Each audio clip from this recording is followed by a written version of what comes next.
हम लोग इन्वेस्टिगेशंस देख लेते हैं। बेसिकली क्या डायग्नोसिस हम लोग किस बेसिस पे कह रहे हैं कि ये अस्थमा है। सबसे पहले जो है ना हम लोग क्या करवाते होते हैं, मेनली पहले तो डायग्नोसिस जो है ना मेनली क्लिनिकल होती है। क्लिनिकल हम लोग फाइंडिंग्स देखेंगे तो हम लोग को पता चल जाएगा कि ना ये हमारे पास अस्थमा है, लेकिन फिर भी करवाना इन्वेस्टिगेशन ज़रूरी होती है। ब्लड एग्जामिनेशन करवाएंगे, जैसे इसमें हम लोग सीबीसी करवाएंगे जिसमें हमें मिलेगा ल्यूकोसाइटोसिस मिलेगा, क्योंकि कोई भी इन्फेक्शन वगैरह होगा तो हमें इसमें पता चल जाएगा। और फिर ना हम आईजीई लेवल्स भी देख सकते हैं ब्लड में कि कितने ब्लड की एग्जामिनेशन कराएंगे बेसिकली हम लोग। ठीक है, नंबर 1 पे हमने क्या कराएंगे, ब्लड के एग्जामिनेशन, ब्लड में सीबीसी करवा लिए, आईजीई के लेवल्स करवा लिए। ठीक है, सेकेंडली ना हम लोग करवा रहे होते हैं स्पूटम इजोनोफिलिया भी मिलता है, तो हम लोग स्पूटम भी कल करा रहे होते हैं, स्पूटम इजोनोफिलिया। लेकिन जो मोस्ट प्रोमिनेंट फाइंडिंग है ना हम लोग को वो क्या मिलेगी, चेस्ट एक्सरे। चेस्ट एक्सरे पे ना क्या क्या मिलेगा हम लोग को, चेस्ट एक्सरे पे ना क्या मिलेगा कि हाइपर इन्फ्लेटेड लंग्स हैं। ठीक है, सेकेंडली जो है ना हमें एंटीरियर पोस्टीरियर डायमीटर मिलेगा, जो मैंने आपको बैरल चेस्ट का कहा था, एंटीरियर पोस्टीरियर डायमीटर जो है ना बढ़ा हुआ होगा। ठीक है, और इसके अलावा ना फ्लैटनिंग होगी डायफ्राम की, डायफ्राम ना फ्लैट हुआ होगा, और मोर हॉरिजेंटल रिब्स होंगी, मोर हॉरिजेंटल रिब्स होंगी। और हार्ट जो है ना, हार्ट नैरो दिखेगा और एलोंगेटेड दिखेगा। ये मैं आपको ना बुक से पिक्चर दिखा देती हूँ, हार्ट नैरो और एलोंगेटेड मिलेगा, ये देखें। ने क्या कहा, हमने कहा था कि क्या क्या हमें फाइंडिंग्स मिलेंगी, हाइपर इन्फ्लेशन हुई हुई है। ठीक है, उसके अलावा हमने कहा कि हाइपर लूसेंट पिक्चर मिलेगी। ठीक है, सेकेंडली हमने कहा था एंटीरियर पोस्टीरियर डायमीटर बढ़ा हुआ होगा, ये तो एंटीरियर पोस्टीरियर डायमीटर बढ़ा हुआ होगा। और इसके अलावा हमने कहा था फ्लैटनिंग ऑफ डायफ्राम, इसमें अगर आपको थोड़ा बहुत दिख रहा हो तो डायफ्राम की पूरी शेप ना यूँ होती है, इसमें ऐसा कुछ खास नहीं दिख, लेकिन इसमें जो है ना पूरी फ्लैट हुई पड़ी है। ठीक है, डायफ्राम फ्लैट मिलेगा। थर्डली हम लोगों ने ये कहा था कि हमें मोर हॉरिजेंटल रिब्स दिखेंगी, ये देखें मोर हॉरिजेंटल। ठीक है, इसके अलावा हमने कहा जो हार्ट होगा ना वो नैरो देखेगा हमें, ये देखें हार्ट देखें कैसा दिख रहा है, और एलोंगेटेड मिलेगा। हार्ट की आप शेप देखें, narrow and elongated, narrow and elongated. ठीक है, अब हम लोग बात कर लेते हैं, हमने चेस्ट एक्सरे करवा लिया, फिर हम लोग ना ABGs करवाते हैं। ABGs में ना क्या क्या देख रहे होते हैं हम लोग, ABGs में ना हम लोग देख रहे होते हैं हाइपोक्सिया देख रहे होते हैं, हाइपरकैप्निया देख रहे होते हैं। ठीक है, PCO2 के लेवल्स देखते हैं और ऑक्सीजन के लेवल्स देख रहे होते हैं। इसमें हमें ये पता चल जाता है कि रेस्पिरेटरी एसिडोसिस हो रहा है या नहीं। ठीक है, ABGs के अलावा जो है ना हम लोग क्या करवाते हैं, ABGs के अलावा जो है ना हम लोग एक टेस्ट आता है, लेकिन अब यहाँ तो नहीं करवाचन तो करना है ना, हर जगह पेपर में भी आपको मेंशन करना पड़ेगा। ये लास्ट टेस्ट होता है, ये होता है हमारे पास रेडियो एलर्जोसॉर्बेंट टेस्ट। बेसिकली ना ये टेस्ट स्किन टेस्ट भी होता है, एनवायरमेंटल ट्रिगर्स के लिए होता है, जिसमें हम लोग को ये बता सकते हैं कि आपको किस चीज़ से एलर्जी है, कौन सा एलर्जन आपको ट्रिगर कर रहा है। ठीक है, radio allergosorbent test, RAST test भी कहते हैं इसको। इसके अलावा जो ना most important pulmonary function test, pulmonary function test में हम लोग को आपको बताइए क्या करा रहे होते हैं, पीक एक्सपायरेटरी फ्लो रेट करवाते हैं। ठीक है, वो हम लोग को डिक्रीज मिलता है। उसके अलावा जो है ना वाइटल कैपेसिटी रिड्यूस मिलती है, फोर्स एक्सपायरेटरी वॉल्यूम भी रिड्यूस मिल रहा होता है हम लोग को, FEV1 जिसको कहते हैं वो भी डिक्रीज मिल रहा होता है, क्योंकि इसमें ऑब्स्ट्रक्शन है ना। हमने कहा था कि क्या है, obstruction of small and large Airways. ये किस वजह से ऑब्स्ट्रक्शन थी कि एयरवे में इन्फ्लेमेशन हो रही थी, म्यूकस प्रोडक्शन हो रही थी, इस वजह से ऑब्स्ट्रक्शन थी। ठीक है, सबकी वजह से जो है ना ये सब डिक्रीज मिलेगा। तो फिर हमारे पास क्या क्या इंक्रीज मिलेगा, हम लोग को मिलेगा रेजिडुअल वॉल्यूम इंक्रीज मिलेगा।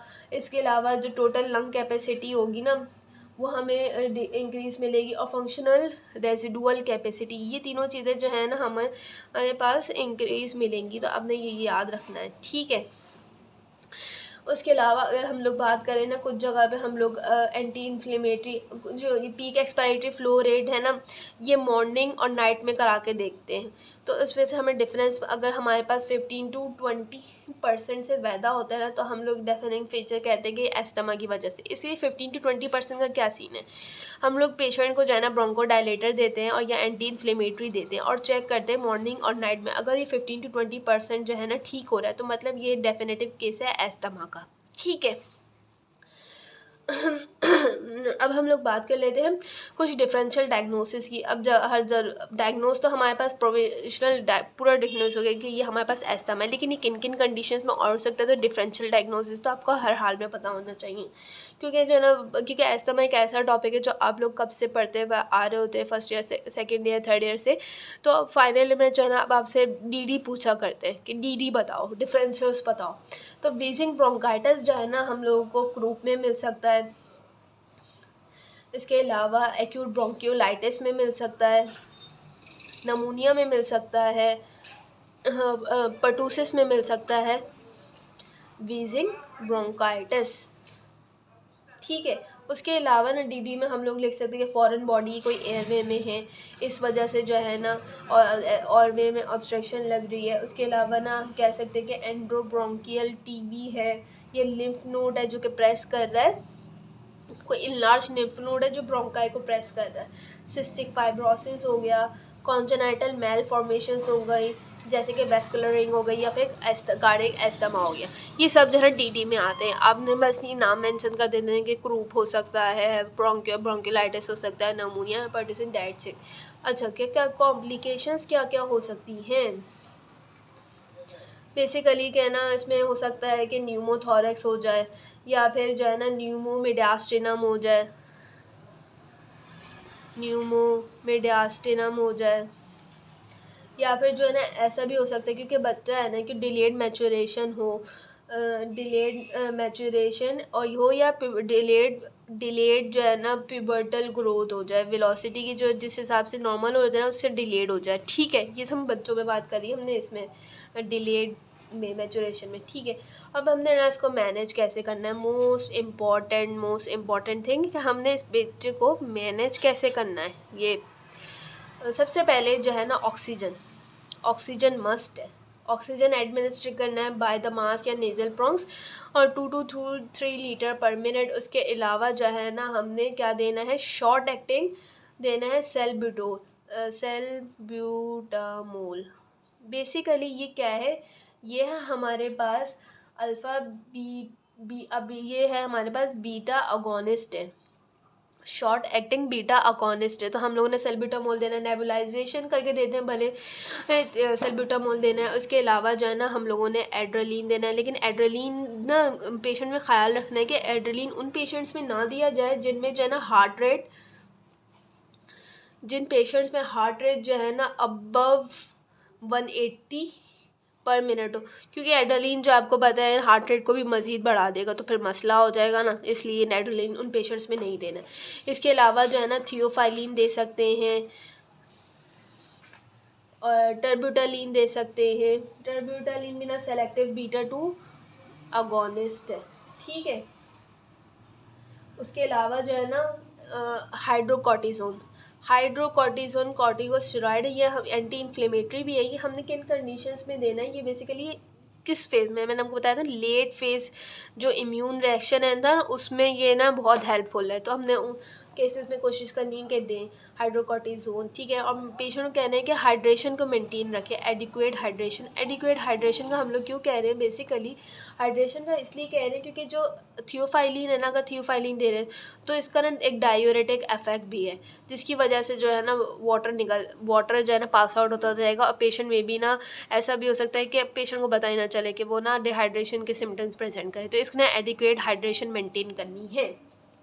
और इसके अलावा अगर आपको लग रहा है ना कि अगर उसका अंडरलाइन कॉज कोई रेस्पिरेटरी इन्फेक्शन है, तो जाहिर सी बात है एंटीबायोटिक्स देनी है। सही है। अभी भी सपोर्ट नहीं होता, फिर हम लोग उसको वेंटिलेटरी सपोर्ट देते हैं। क्या क्या बात कही, हमने कहा कि ऑक्सीजन देंगे, शॉर्ट एक्टिंग बीटा 2 अगोनिस्ट देंगे। उसके अलावा हमने कहा कि एड्रेलिन दे सकते हैं, थियोफाइलिन दे सकते हैं, टर्ब्यूटालिन दे सकते हैं, और ये हाइड्रोकॉर्टिसोन दे सकते हैं, एडिक्वेट हाइड्रेशन देंगे, एंटीबायोटिक्स देंगे और वेंटिलेटरी सपोर्ट देंगे। अच्छा, ये जो मैंने ट्रेब्यूटालीन बताया ना, हमने जिन पेशेंट्स में हम लोग एड्रेनालीन नहीं दे रहे ना, उनमें ट्रेब्यूटालीन देंगे। फिर ट्रेब्यूटालीन जो है ना अकेले नहीं देते हैं, कॉम्बिनेशन में देते हैं थियोफाइलिन की। ठीक है, बात आपने याद रखनी है, सिंपल सी बात है, इसमें कोई रॉकेट साइंस नहीं है। ठीक है, अब यहाँ पे जो है ना हमारी मैनेजमेंट तो हो गई है। अब यहाँ पे एक और टॉपिक है हमारे बुक में कि स्टेटस एस्थमेटिक्स किसे कहेंगे। एक छोटा सा टॉपिक है, मैनेजमेंट वगैरह सब सेम है इसकी, हम इसको फटाफट डिस्कस कर लेते हैं। स्टेटस एस्थमेटिकस बेसिकली ये है क्या? स्टेटस एस्थमेटिकस ना बेसिकली ये भी है तो एस्थमा ही, लेकिन बहुत सीवियर फॉर्म ऑफ एस्थमा है, सीवियर फॉर्म ऑफ एस्थमा है, जो कि किसी भी ट्रीटमेंट को रिस्पॉन्स नहीं करती। ये सब ट्रीटमेंट हमने दिया, हम ये कोई रिस्पॉन्स ही नहीं करी मेडिकेशन को, तो हम ये इसको फिर हम लेबल कर देंगे ये स्टेटस एस्थमेटिकस है। ठीक है, इन पेशेंट्स में ना क्या है, हम लोग को सेम हम लोग वो ट्रीटमेंट देंगे पेशेंट को, लेकिन अगर पेशेंट पहले से ही जो है ना कॉर्टिकोस्टेरॉइड की थेरेपी पे है तो हम लोग सबसे पहले इन मैनेजमेंट में से सबसे पहले फिर हम लोग जो है ना स्टेरॉइड ही उसको स्टार्ट करा देंगे। ठीक है, स्टेरॉइड स्टार्ट करा देंगे। ठीक है, अगर स्टेरॉइड नहीं स्टार्ट कराया हुआ ना हम लोगों ने, तो ये सब हम लोग देंगे, जैसे सैल्ब्यूटामॉल दे दिया, ऑक्सीजन तो ज़रूरी है, सैल्ब्यूटामॉल दे दिया, उसके अलावा थियोफाइलिन दे दिया। ये सब जो है ना जो मैनेजमेंट हमने इसमें पढ़ी है, एस्थमा, क्रॉनिक एस्थमा, ये सब हम लोग देंगे। लेकिन अगर फिर भी नहीं होगा ना, तो हम लोग इसको जो है ना मैकेनिकल वेंटिलेशन देंगे इस केस में, क्योंकि बहुत सीवियर फॉर्म ऑफ है ना, सेंट्रल साइनोसिस भी मिलेगी इसमें, सब मिलेगा, तो ये सीवियर फॉर्म ऑफ एस्थमा है, तो हम लोग इसमें क्या करेंगे, मैकेनिकल वेंटिलेशन देंगे पेशेंट को। ठीक है, अब लॉन्ग टर्म मैनेजमेंट तो हो गए हमारे पास, ये क्रॉनिक एस्थमा में क्या करना है, तो हम लोग जो है ना कुछ वो भी देख लेते हैं। कुछ जगह पे ना ऐसा भी हो रहा होता है कि अगर हम कुछ जगह पे जो लॉन्ग टर्म क्रॉनिक एस्थमा चल रहे होते हैं ना, उनमें क्या होता है कि कुछ जगह पे, मैं यहाँ पे आपको लिख देती हूँ, कुछ जगह पे हम लोग जो है ना लीकोट्राइन एंटागोनिस्ट भी दे रहे होते हैं, जो आपने अपने फार्मा में पढ़ा होगा, जैसे जाफिर लुकास और मॉन्टी लुकास होते हैं, बेसिकली ल्यूकोट्राइन के एंटागोनिस्ट होते हैं। ठीक है, ये दे रहे होते हैं, और कुछ जगह पे लाइपोक्सिजीनेस इनहिबिटर्स भी दे रहे होते हैं, जिनमें ज़ाइलोटोन हो जाते हैं, जो कि एंटी इन्फ्लेमेटरी हैं। ठीक है, इन एडिशन टू दिस जो क्रॉनिक मैनेजमेंट में ना ल्यूकोट्राइन एंटागोनिस्ट और लाइपोक्सिजीनेस इनहिबिटर्स भी कहीं कहीं यूज़ हो रहा होता है, तो आपको लोग को पता होना चाहिए। ठीक है, प्रिवेंशन की बात करें अगर हम लोग, तो पैसे हम इसको कैसे प्रिवेंट कर सकते हैं। आपको अगर पता है कि कोई चीज़ आपको एलर्जी है उस चीज़ से, जैसे कि कोल्ड स्मोक वगैरह से, तो उसको अवॉइड करें। ठीक है, ब्रोंकोडायलेटर्स का प्रोफाइलेक्सिस है कि हम लोग कैसे ब्रोंकोडायलेटर, जैसे शॉर्ट एक्टिंग सल्बुटामोल है, ये यूज़ कर सकते हैं, हाइड्रोकॉर्टिसोन यूज़ कर सकते हैं। तो ये जो है ना हमारे पास हाइड्रोकॉर्टिसोन वगैरह ना प्रोफाइलेक्सिस में दे रहे होते हैं। इसके अलावा जो है ना हम लोग थियोफाइलिन वगैरह जो टीज़ में होता है, तो इनमें इंट्रोड्यूस करा रहे होते हैं। लेकिन ना सबसे इंपॉर्टेंट ये चीज़ है बच्चों में कि ब्रेस्ट फीडिंग जो है ना मोर देन 4 मंथ्स दे। आपको पता है ब्रेस्ट फीडिंग के कितने बेनिफिट्स हैं, तो इसमें जो है ना हमारे पास ब्रेस्ट फीडिंग इम्यूनिटी प्रोवाइड कर रही होती है चिल्ड्रन में। ठीक है, उसके अलावा जो है ना इन बच्चों में वेरिसिला और एनुअल इन्फ्लुएंजा वैक्सीन भी ना एडवाइस की जाती है कि ये सारी वैक्सीन, वेरिसिला इन्फ्लुएंजा वैक्सीन भी यूज़ हो। ठीक है, डेट्स इट। अच्छा, कुछ लोगों में ना ऐसा भी होता है कि उनको जो है ना सिट्रिक एसिड, जो आर्टिफिशियल फूड टेस्ट होता है ना, उनसे भी एलर्जी हो जाती है कुछ बच्चों में, तो फिर ना उनको भी अवॉइड करना होता है। जैसे कि ना सिट्रिक एसिड कंटेनिंग प्रोडक्ट्स हो गए, जैसे कि टोमेटो केचप वगैरह हो गया, उससे भी जो है ना ये एलर्जी हो रही होती है। तो फिर जो है ना इन सब को ना आपने अवॉइड करना होता है, ताकि जो है ना आप लोग को एलर्जी के सिम्टम्स ना हो।